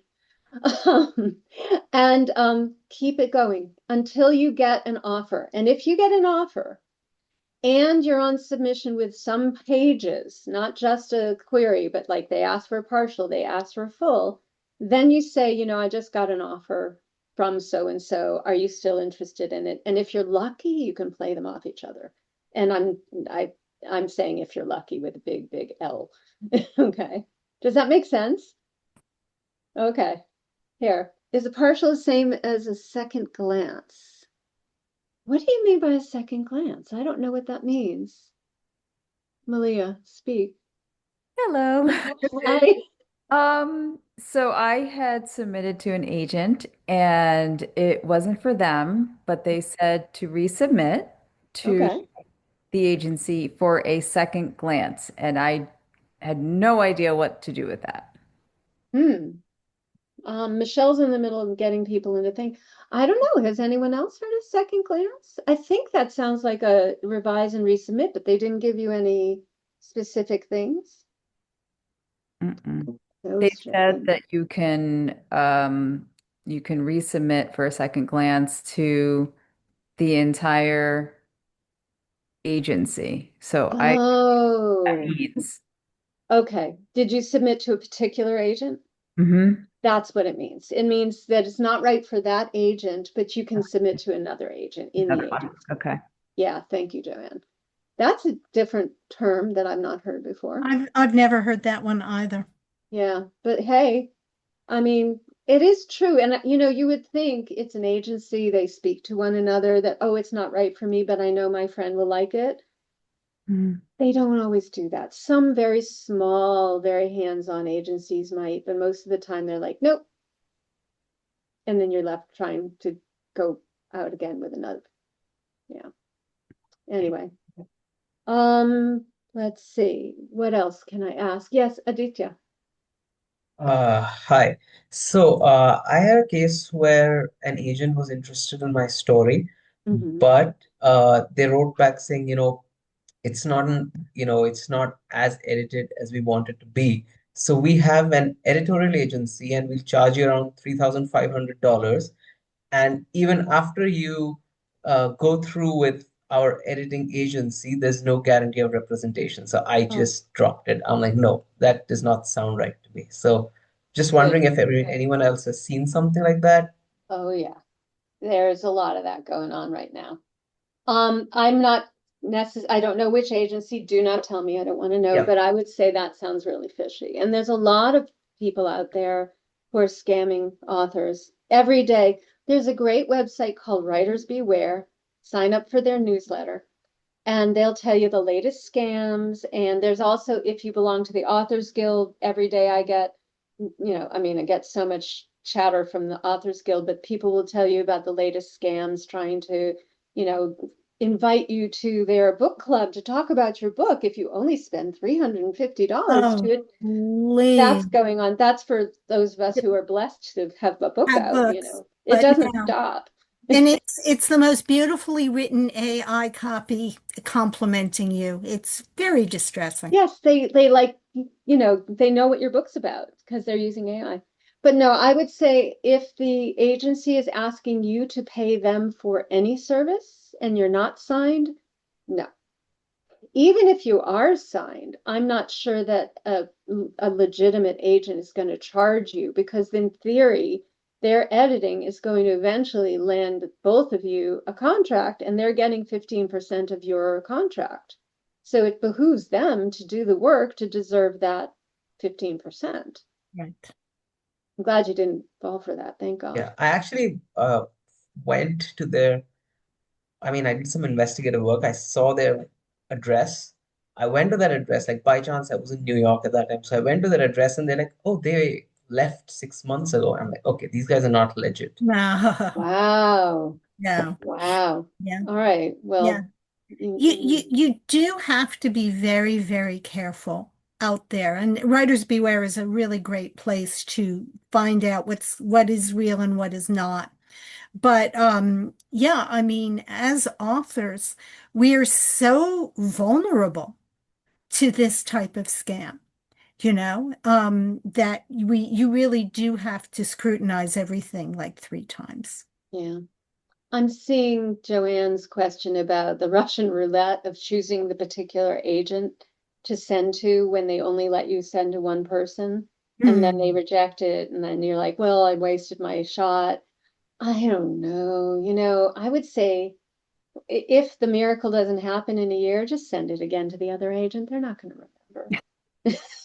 I mean, am I wrong? No, I think you're right. Honestly, it's another, college intern who's just fresh off the boat with their trust fund reading your manuscript. Then they won't know. It might get through. Next, a follow-up to that. Yes, Ashley. So usually when I see it, it's like don't send to all the agencies I've seen that have that rule is don't send it to 2 agents simultaneously. But almost all of them then follow up with if the agent you submit to rejects, you may submit to the next one. I've heard there's some etiquette to maybe don't send it like that day, exactly. but I haven't heard of you cannot submit to another agent. Yeah, I'm kind of in agreement with that. It is a little dicey. You don't know what's going on in the back end, and you don't know if they're sitting right next to each other or they're all in their different houses and apartments in Brooklyn and stuff. But, it's hard. It's hard. Yeah. Yeah. And, we can give you all the great advice of find somebody who's published something you love, and it doesn't always work. Trust me. Other questions? Michelle, have I covered all our basic things? Yeah, I think you have. Like I said, I've been back and forth, so it's hard to know for sure. Yeah, no, I mean, yeah, I think we've covered the waterfront at least. Yeah. One question I did see was, I mean, I know we answered the hybrid question. Yeah. The other thing to consider is that you can also consider smaller publishers who don't necessarily need you to be represented to do that. Now, I always say that if you're going to do that, or even if you're going to go with a hybrid press, order a copy of their book. I agree. Because you really need to be able to see, is this a company that you want to have your work, your blood, sweat, and tears, is it measuring up to that? The production values are important. The cover design is hugely really important. Don't let anyone tell you they don't judge a book by their covers. Cover, yeah, absolutely. My agent once said that to me. I was going to hit her. So you do want to sample what they have out there in the market before you decide, oh, it's a little agency, they'll take good care of me. Often they will, but often they won't. And also you may want to talk to another writer who is, published by them. Yeah. I mean, some of my writers tell me horror stories about their publishers. Yeah, absolutely. And you kind of have to, even if you get the brass ring and you end up in a big 5, know what you're getting into. I was hearing the other day, in the old days when I actually had, a big 5 publisher, they pay out your advances in increments. Yeah. Which they still do, but I've heard that they pay them out even more frequent increments so that you're getting barely any money at any one point, and it's to, offset their losses. So read your contract. If you get a contract, make sure you know what rights you're giving away. Make sure you're clear on what they're doing and what you're doing. Go ahead, Michelle. The Authors Guild is a Yeah. great resource if you get a contract. They will read your contract. They will tell you they're going to tell you more than possibly you want to fight the publisher about, but they will tell you. Yeah. And, and the Publishers Guild, somebody mentioned the Anthropic lawsuit, Right. and they were instrumental in fighting the company that picked up my work, Yeah. among others. Yeah. So that's all good. I gotta dash again. Yeah, you got to go take care of people. So I just stuck the website for the Authors Guild. Again, in the old days, you could not join the Authors Guild unless you had published with a traditional publisher. That is no longer the case. Anyone who wants to spend the money can belong. It is a tremendous resource, lots of great educational webinars. I've done a few of them in the last few months about changing landscape and AI and various other things. I have had them review my contracts, and I have tried to negotiate with my experiences, and only to some extent, because you can only get so far sometimes, but you at least know what you're getting into with good advice like that. So I highly recommend them. Also, they are advocating for authors' rights on every front, from copyright to AI to, everything. So it's a worthy organization as a donation, if nothing else. Other questions? Anyone? Have we scared you? I don't mean to. Ashley, you've clearly gone through some submission, I can tell just by your questions. You know what it's about. Tell us what your experience has been. It's been interesting because so my 9 to 5 is in a business that's, I would say, it's in tech. So I would say tech is a little more aggressive and macho is the best way to put it. Like, they will tell you directly to your face in the meanest possible terms why your thing is no good. Yes. So then when I got my first rejection, it was like, hey, this isn't for me. But like this is just personal. It could be great for someone else. Don't worry. I'm like, oh, how nice. And then I got 10 of those, and I was like, uh-oh. And then I got 15 of those, and I was like, uh-oh. Yeah. So yeah. It's definitely a kinder industry, a kinder process. Yeah. But it's almost like I almost got better feedback when people were being mean, like more direct feedback. I understand. You want to know what they're thinking, and number one, they won't, because it takes so much time to explain their thinking, and it is it began as a gentlemanly industry, and now it's more of a gentlewomanly industry, and not everybody, but a lot of the people in it are women. And they definitely don't, they don't tell you exactly what they're thinking. It can be very infuriating, especially if you're used to the other. I will say very nice. Like, I love the spirit, I love the enthusiasm, and I love the support. But there is a bit like, please, a morsel. Tell me what's wrong. Yeah, I know. And you know what? You could go to a workshop with us or a workshop with someone else, and they're like, there's nothing wrong with this.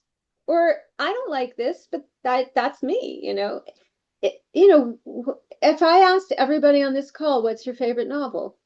Would I get the same answers? What's everyone's here? I can only see like half the group. But Steve, what's your favorite novel? Let's think. I'm going to say A Walk in the Woods by Bill Bryson. Okay. Oh, that makes I know you. That makes total sense. Ashley, what's your favorite novel? I almost feel silly saying so, but it's true. Howl's Moving Castle by Diana Wynne Jones. Okay. Anyone else? Pam, what's your favorite novel? I'd have to just say the last novel I finished this morning, which I read all night, which was The 10-Year Affair. Oh. It's very hot right now, and I'm usually like, if something's very popular, I usually hate it. Yeah. But yeah, it was really good. Yeah. So very different tastes, very different styles. And that's the truth of these editors and these agents as well.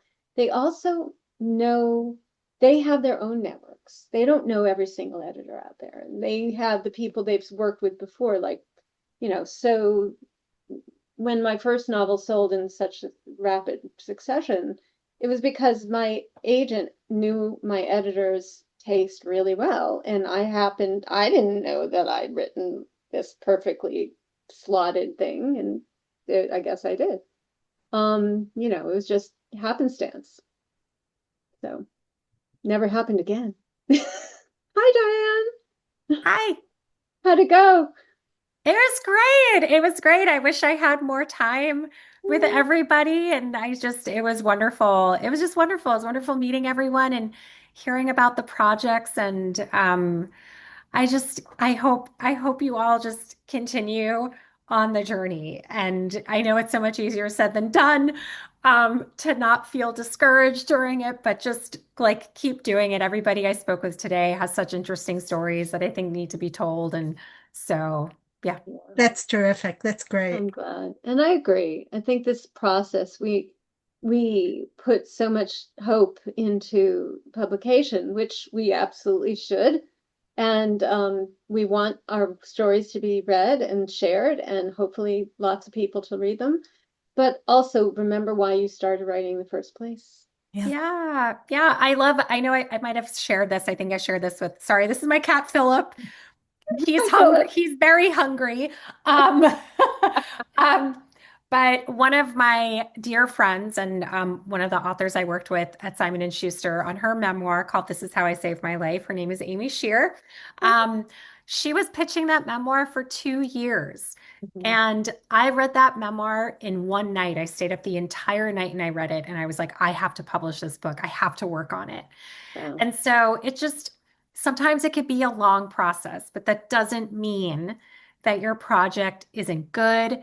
It's not publishable, right? It just means you haven't connected with the person and the place where it's supposed to be. And that's why I said earlier, like, you have agency. You get to be an active participant in where you publish and who you work with. And, you can create some standards and say, you know what, this feels a little funky. I'm going to keep pitching. I'm going to keep seeing what's out there. And so it might be a long journey, but it doesn't mean that there's something wrong with what you've written. So yeah, actually, there was I'm going back to Ashley's question about when you get the rejections and they don't really tell you why. And we all know what those rejections sound like. They're like, we love this, but it just isn't right for us. So how are we supposed to interpret that kind of rejection?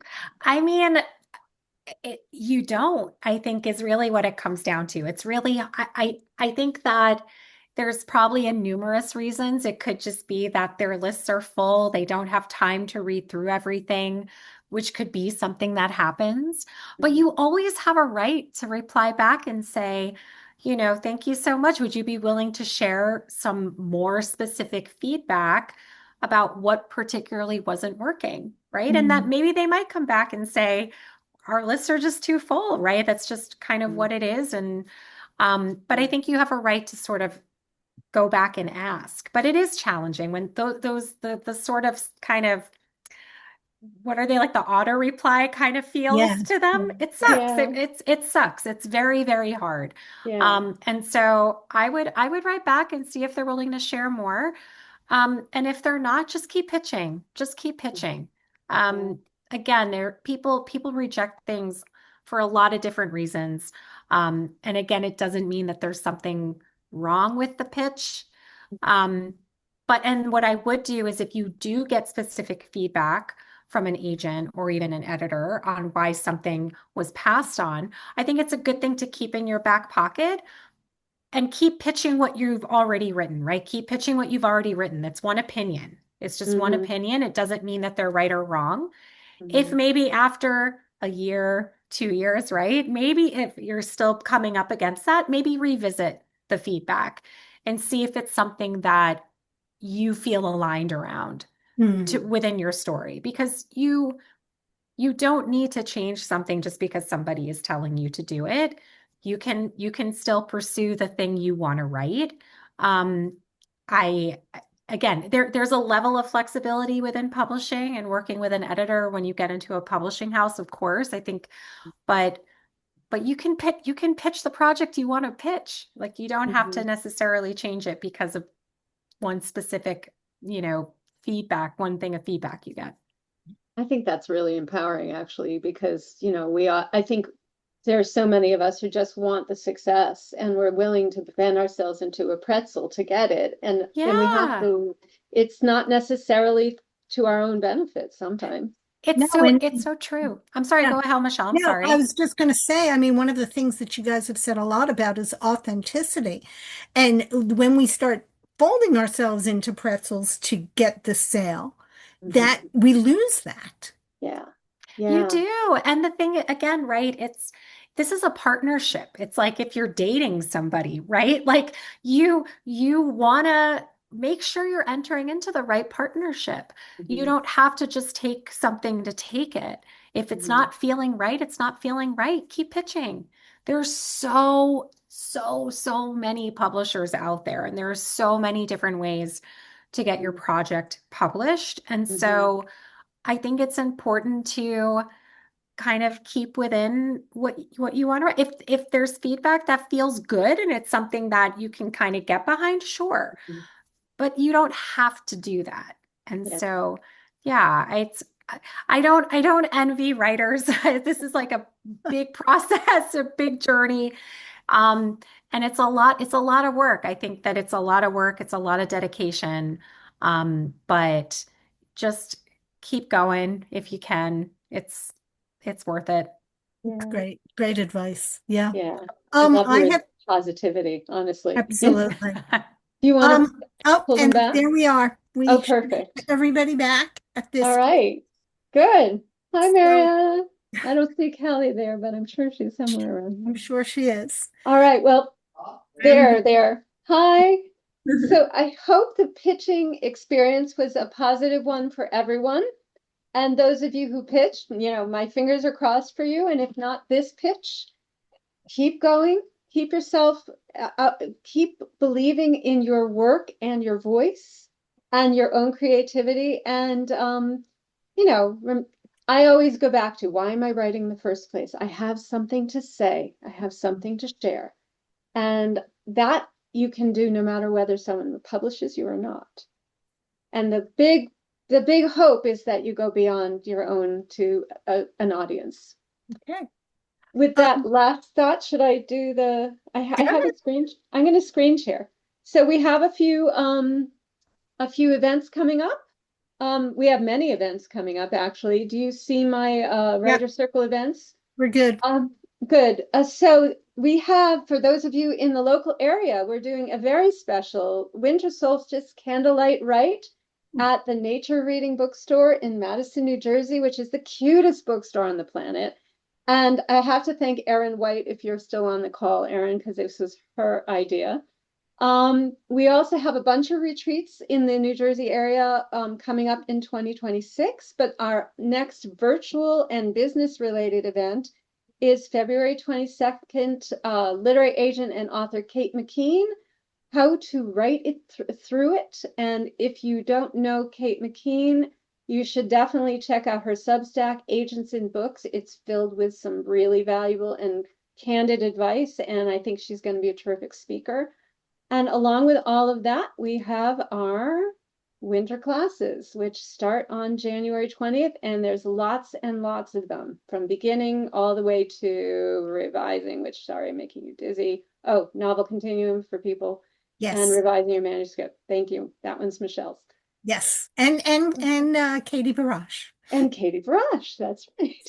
Who Callie knows rather well. Nice client. Yeah, I have her book here. Yay. Right There there. you go. Yay. She's the All best. right. The cat right. tax is paid. I love that. Well, I know. Sorry, they're hungry. It's their That's feeding okay. time. Mine are over there. We're gonna let you all. We're gonna let you all go.